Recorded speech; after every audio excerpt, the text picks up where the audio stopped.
آیا رښتیا هم په افغانستان کې د برېښنا بیه لوړه شوې؟ په اړه یې واقعیت راغی. ملګرو که غواړئ پوه شئ ویډیو تر اخره وګورئ او زموږ په امیر پلس چینل هم در سره سبسکرایب کړئ. د افغانستان برېښنا شرکت وایي د برېښنا بیلونو لوړېدو په اړه خپرې شوې اوازې حقیقت نه لري.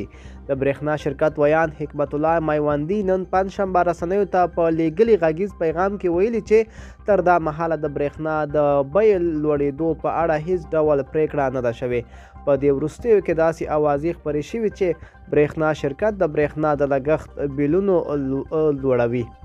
د افغانستان برېښنا شرکت له خلکو څخه غوښتي چې د برېښنا مصرف له سمپا څخه کار واخلي تر څو ټولو خلکو ته برېښنا ورسیږي او ډیری پر چاوي مخه ونیول شي.